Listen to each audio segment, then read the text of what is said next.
ये जो जीवन की दशा को सुधारने का समय मिला है, बस इसमें हम सावधान रहें। यदि हम किसी की स्तुति और निंदा परक वाणी बोलेंगे तो द्वैत भाव दृढ़ होता है।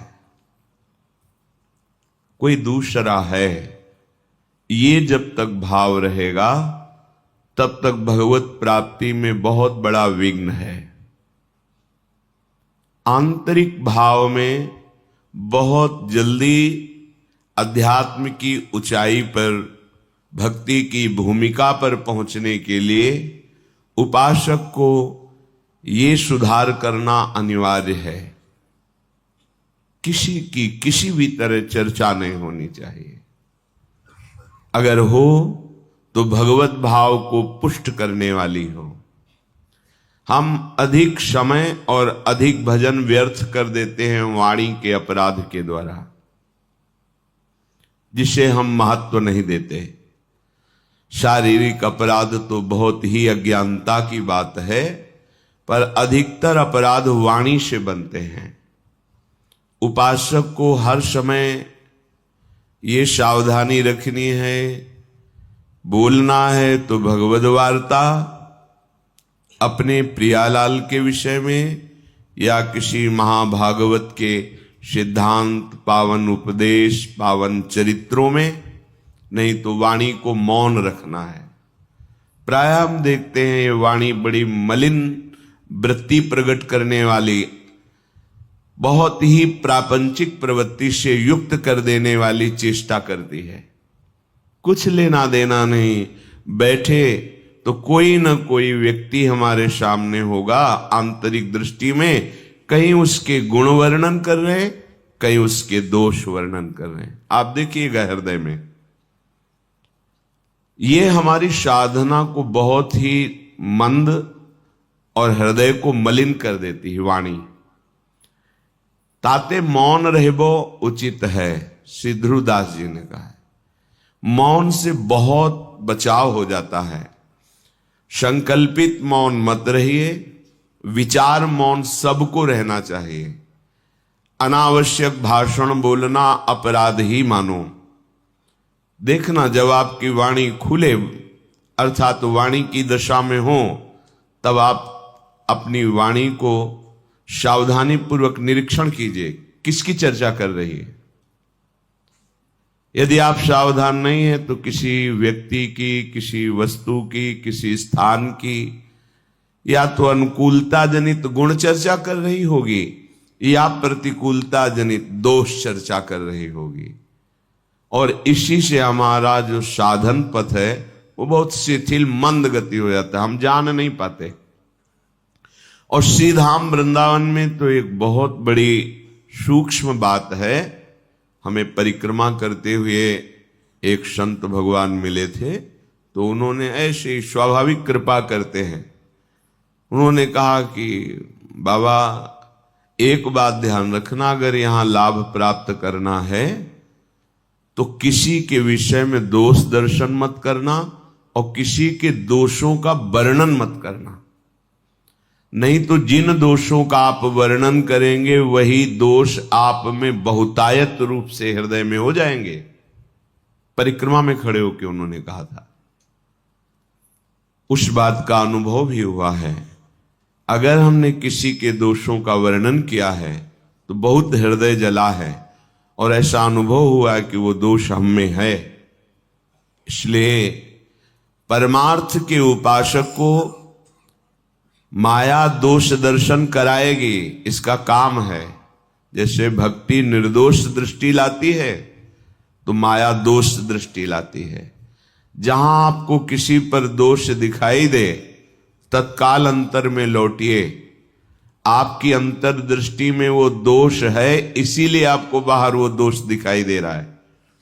यदि अंतर्दृष्टि में आप निर्दोष भगवत भाव में स्थित हैं तो आपको सारा संसार अपना प्रभु दिखाई देगा, पक्की बात। तो जब हमारे में ही दोष है तो फिर हम वर्णन क्या करें किसी के दोषों का। अपने हृदय को हमें पावन करके प्रियालाल के प्रेम रस से भरना है।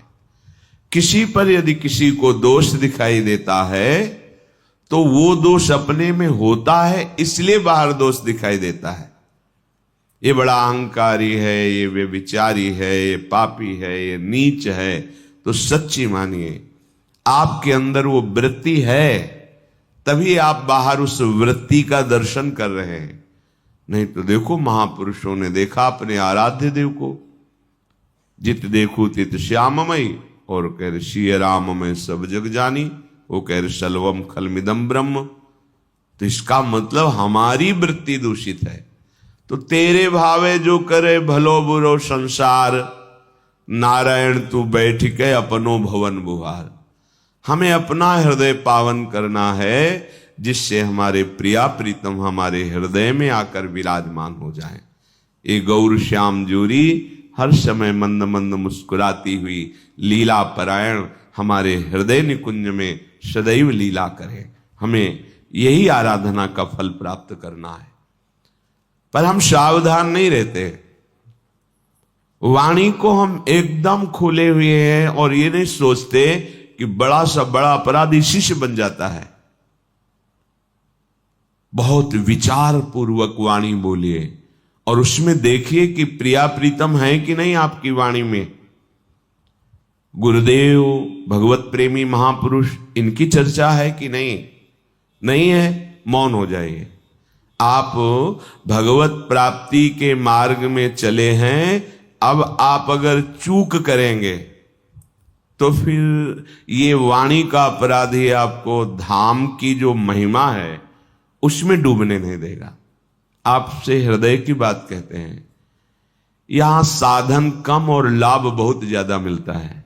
धाम है ना, अगर कुछ भी साधन ना हो, केवल आपसे असाधन न बनने पावे, तो स्वयं आध्यात्मिक उन्नति आपकी यहां वास करने मात्र से होने लगेगी। आप में दिव्यता आने लगेगी, क्योंकि आप धामवासी हैं। आपके मन की मलिनता, चंचलता, विषय प्रियता, ये सब धाम की कृपा नष्ट करने लगेगी।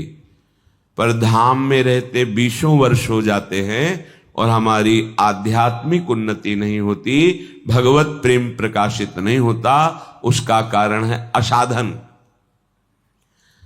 जहां वाणी से असाधन हुआ कि वो क्रिया में परिणित हो जाएगा। वही दोष जो आप दूसरों पर देख रहे हैं, दूसरों का दोष आप निंदा रूप में वर्णन कर रहे हैं, वही आपके हृदय में जागृत है। पक्का है, हमने देखा है, अपने हृदय में देखा है, संतों की वाणी का अनुभव किया है।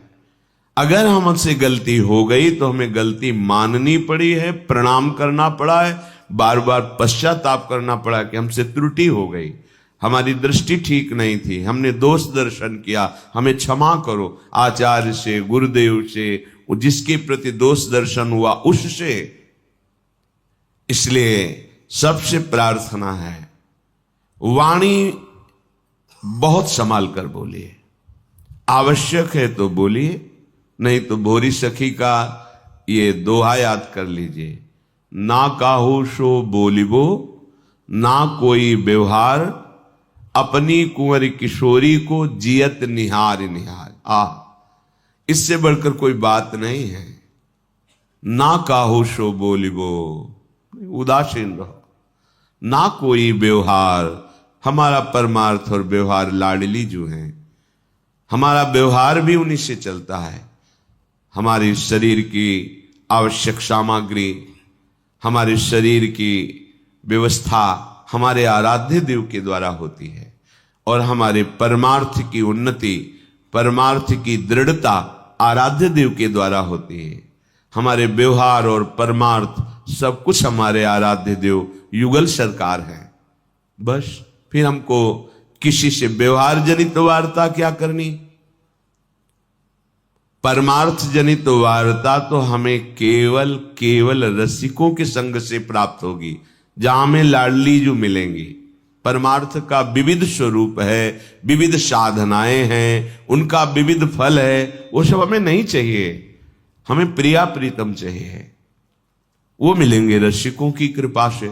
तो अगर हमें परमार्थ संबंधी वार्ता करनी है तो इष्ट मिले और मन मिले, मिले भजन रस रीति, तहां निशंक होए मिलिए, तासो कीजे प्रीति। बहुत मिले सो संग नहीं। बहुत प्रकार के भक्त जन हैं, बहुत प्रकार की भावना वाले जन हैं। हम बहुतों का संग करेंगे तो हमारे विचार में, हमारे भाव में संक्रामक भाव आ जाएगा। इष्ट प्रियता, इष्ट की आराधन की रस रीति, वो हमें रसिकों से प्राप्त होगी। तो बस प्रेमी रसिकों से संभाषण करना भजन है, अन्य मौन रहना। अगर हमारा ये बात करने का स्वभाव नहीं बदला ना, जो मिला उसी से खड़े बात कर रहे हैं, या जो पास आया निंदा स्तुति, बहुत जल्दी अंतःकरण मलिन होता है। यहां श्रीधाम वृंदावन अपना नशा चढ़ाता है, ऐसा अनुराग बढ़ता है। अनुराग धाम है, पर हमारे हृदय में क्यों नहीं बढ़ रहा है? मानते हैं आप शरीर से ऐसे अपराध नहीं करते होंगे, पर वाणी से करते हैं। वाणी को मौन रखिए, ज्यादा बात करने का स्वभाव छोड़िए, आवश्यक बात कीजिए, नहीं तो नाम जप कीजिए। नाम में लोभ जागृत हो जाए, एक एक नाम आपको बहुत कीमती लगने लगे।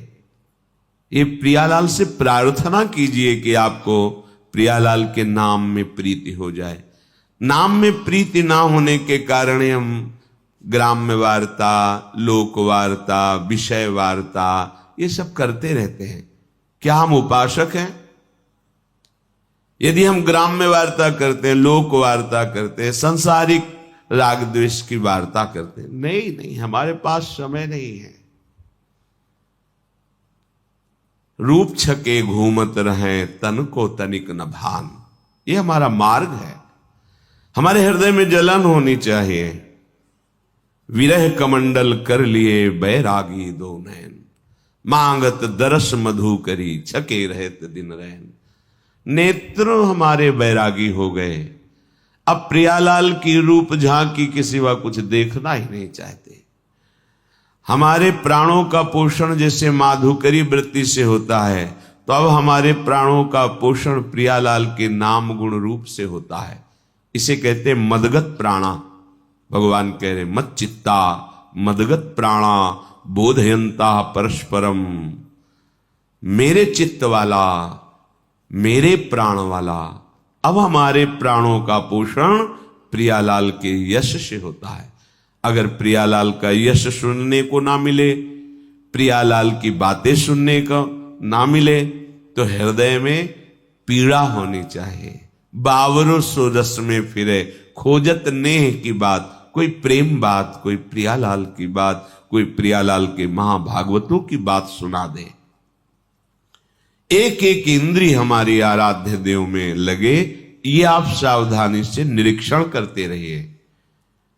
आप ही अपने न्यायाधीश हैं।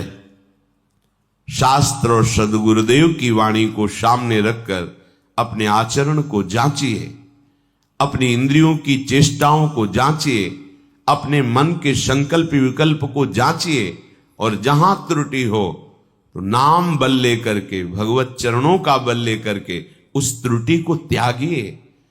हम इस जीवन में रमने नहीं आए, जीवन मुक्त होने आए हैं। ये जो हमें अवसर मिला है परम पावन श्रीधाम वृंदावन की भूमि में बैठकर सिद्धांतों की चर्चा, भक्तों की चर्चा, प्रभु की चर्चा, अब हम अपने को मुक्त करने के लिए आए हैं।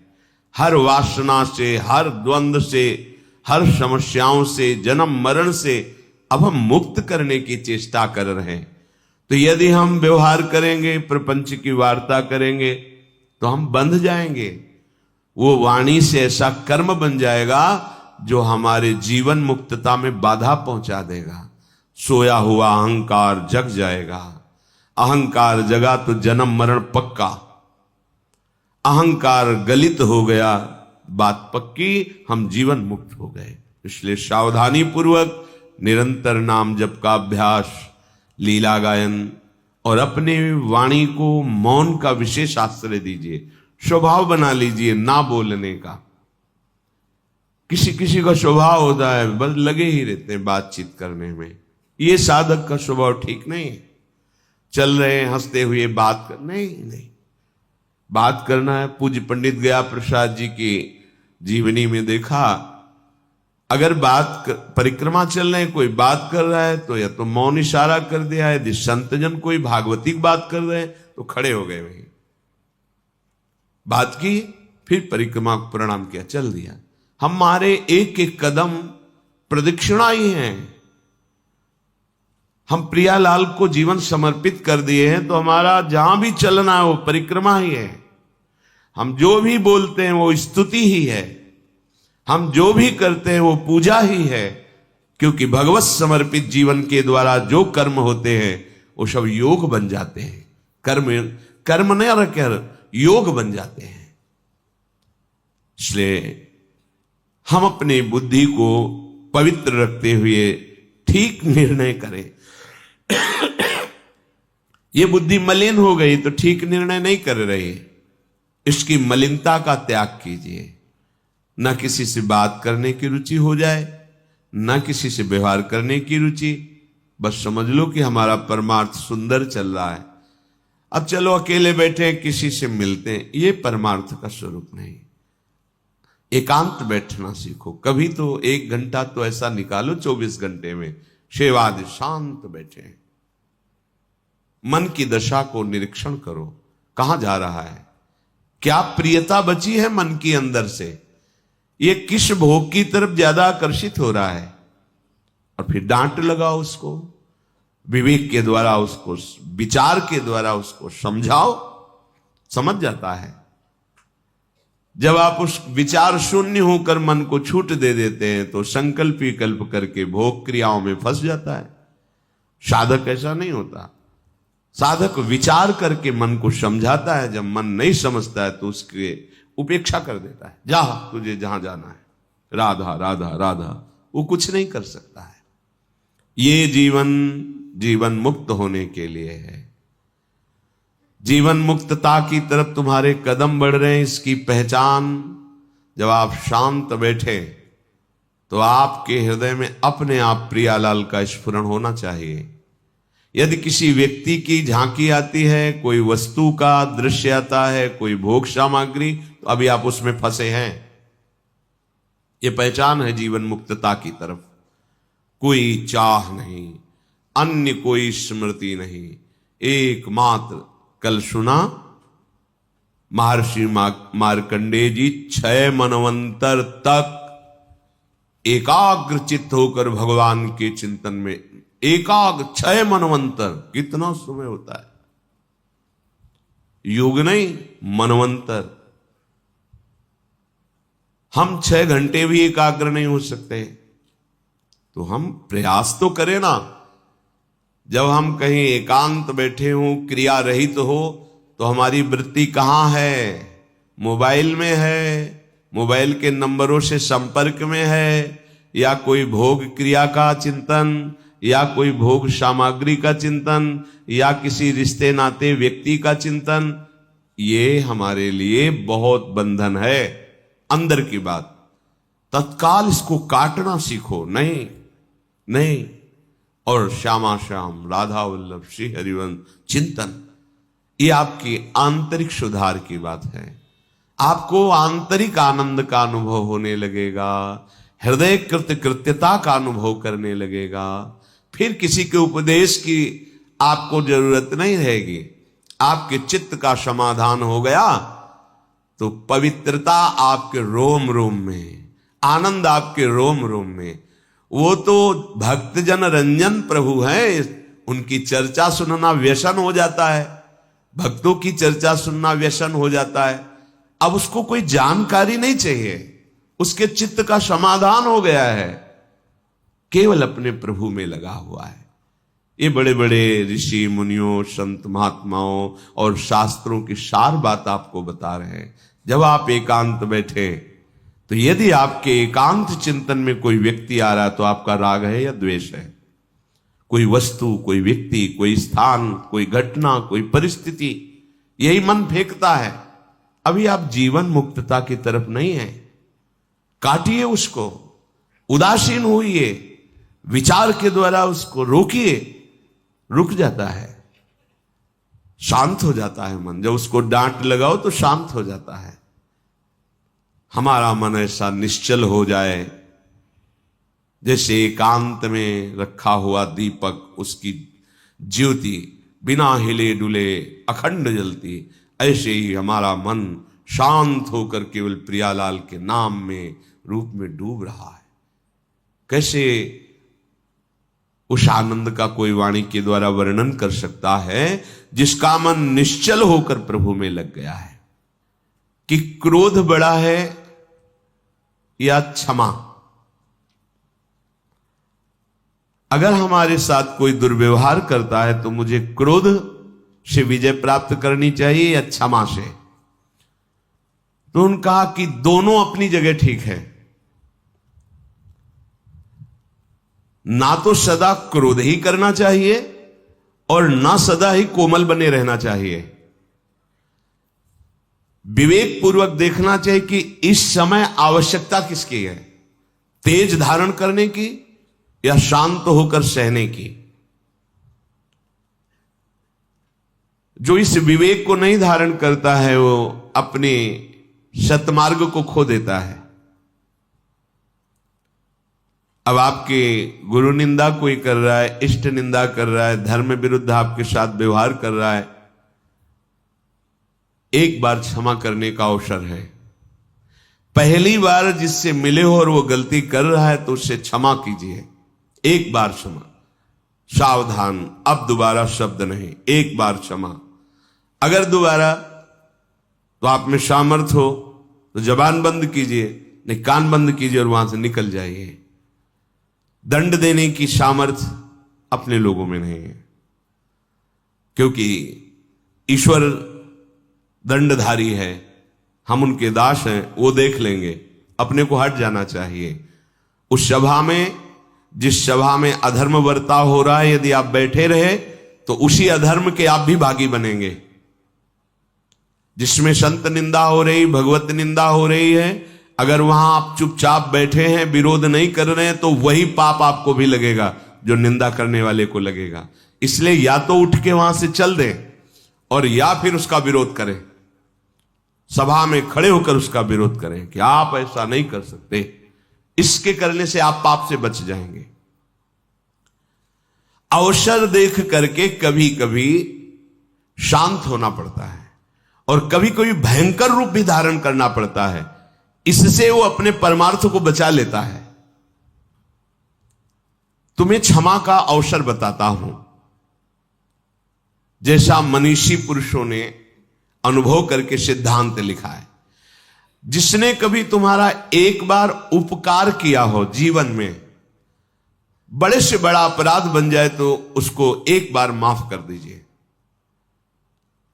क्योंकि उसने उपकार किया। कभी थोड़ा भी तुम्हारा हित किया है और उससे यदि अपराध बन जाए तो पहले के उपकार का स्मरण करके बिना दंड दिए उसे छोड़ देना चाहिए। जाइए आप, इससे तुम्हारा क्षमा बल बढ़ेगा। जिससे अनजान में अपराध हो गया है आपके साथ, उसे पता नहीं था, उसको क्षमा कर दीजिए। क्योंकि सबके लिए सर्वज्ञता सुलभ नहीं है। वो अज्ञानी है, अज्ञान के कारण अपराध बन गया तो क्षमा कर दीजिए। पर जिसको एक बार क्षमा कर दिया है और फिर वही अपराध तुम्हारे साथ कर रहा है, तो फिर उसके लिए क्षमा शब्द का प्रयोग नहीं, क्योंकि अब वो फिर तुम्हारे लिए बहुत हानिकारक हो जाएगा। उसके अपराध निवारण के लिए फिर कानून व्यवस्था है, धर्म व्यवस्था है। जो जानबूझकर तुम्हारे साथ बार बार अपराध कर रहा हो, उसको अब क्षमा करना ठीक नहीं है। ये शास्त्र आज्ञा करता है। एक बार क्षमा कर दिया शास्त्राबाहु अर्जुन को। बड़े क्रोध से भगवान परशुराम जी आए जब सुना कि जमदग्नि जी उनके पिता हैं, यहां से आश्रम का विनाश किया उसने और गौ आदि अपहरण करके ले गए। माता विलाप कर रही थी। तो उनका ऐसे समर्थ की मां विलाप कर रही, मैं इनका विनाश कर दूं। जमदग्नि जी ने कहा नहीं, पहला अपराध है, क्षमा कर दीजिए, हमारा बल क्षमा है। लेकिन उद्दंडता उनकी इतनी बढ़ गई कि उन्होंने वध कर दिया आकर दोबारा जमदग्नि जी का। फिर भगवान परशुराम ने क्षमा नहीं किया, अपने तेज बल से और फरसे के बल से पूरे वंश का विनाश, काट काट के पहाड़ लगा दिए थे। तो जो उद्दंड है, पाप पे पाप करता जा रहा है, उसके लिए क्षमा शब्द का प्रयोग नहीं है, उसके लिए दंड ही उसके लिए सही औषधि है। प्राणी कोई भी हो, यदि एक बार अपराध करे तो विचार पूर्वक क्षमा कर देना चाहिए। यदि जानबूझकर दोबारा अपराध करता है तो उसे, ये दूसरों के लिए नहीं, अपने लिए भी लागू है। एक बार हमसे गलती हो गई तो प्रभु क्षमा कर देंगे। जानबूझकर गलती करो और सोचो कि भाई नाम या किसी से हम, तो उसको फिर नामापराध के अंतर्गत माना गया है और विशेष दंड का अपराधी। जैसे आपसे अभी तक गलती हो गई, पापाचरण हो गए, गंदे गंदे खाद्य और शब्द, आपने सत्संग सुना और अब लो निशानी अब ना नशई हो और भगवान की शरण में हो गए तो सब माफ हो गया। लेकिन अब नहीं होना चाहिए। अगर फिर होता है तो सब जुड़ जाएगा ब्याज सहित। जो दोबारा बार बार अपराध करता है, उस अपराध के लिए दंड देने से ही उसका सुधार होगा, क्षमा से नहीं। अच्छी तरह जांच पड़ताल कर ले और जब ये सिद्ध हो जाए कि ये अमुक बार बार अपराध कर रहा है तो उसके क्षमा योग्य बर्ताव नहीं करना चाहिए, क्योंकि उसका सुधार हो जाएगा, उसके अपराध का दंड यदि उसे मिलेगा। कोमल स्वभाव और उग्र स्वभाव, ये दोनों होने चाहिए। अगर कोमल ही स्वभाव एकदम बनाए रखोगे तो फिर धर्म का भी पालन नहीं कर सकते हो। कई बार जैसे कहा है कि आपकी दृष्टि में पावर होना चाहिए। आप देख के मुस्कुरा दिए, आप ऐसे सरल ढंग से देख, कोई भी आपको बात करेगा, छेड़ेगा, परेशान करेगा। अंदर से भगवत चिंतन चल रहा है, सबके प्रति भगवत भाव है, लेकिन आपकी दृष्टि में बचाइए अपनी दृष्टि को, तो आपकी दृष्टि में सामर्थ्य आ जाएगी। ऐसे ही आप जो देखते रहते हैं, आपकी दृष्टि शक्तिहीन होती रहती है। संत अपनी दृष्टि को, तो जितना आप अपनी नेत्रेंद्रिय को फिर आप देखेंगे तो सामने वाले के अंदर जो अपराध वृत्ति भयभीत हो जाएगा।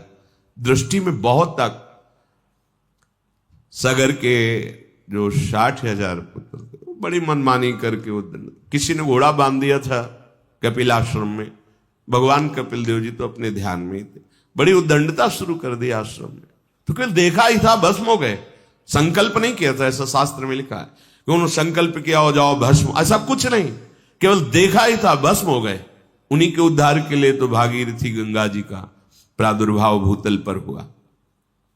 तो सदैव कोमल स्वभाव नहीं रखना चाहिए। प्राय हमने महापुरुषों में भी देखा है, कभी कोमल बर्ताव तो कभी उग्र स्वरूप। उसे क्या होता है कि उद्दंड मनों पर अपने आप शासन होता है। बहुत दयालु हैं, बहुत कृपालु हैं, बहुत करुणामय हैं, तो आप देखो तुम्हारे मन की दशा क्या, अरे कुछ नहीं, 2 मिनट के बाद तो देखते हैं ना। और जब ये पता है कि अगर, तो फिर हमें दंड मिलेगा, निष्कासित कर दिए जाएंगे, नाना प्रकार का क्लेश मिलेगा, तो मन भयभीत होकर सतमार्ग में चलता है। इसलिए भगवान का कभी शांत स्वरूप देखा जाता है, कभी उग्र स्वरूप देखा जाता है। इसलिए कभी गुरुजनों को भी देखा जाता है कि बहुत शांत हैं, तो कभी बहुत दंड विधान पे लागू कर दे, जब बाहर ताला लगा दे, बात नहीं करने, नहीं अंदर प्रवेश निषेध, ऐसा ऐसा। उसे मन को जो आपराधिक प्रवृत्ति में उत्साहित हो रहा था, वो भय लगा और सतमार्ग में चल दिया। यद्यपि कोमलता बहुत ही साध्य विषय है,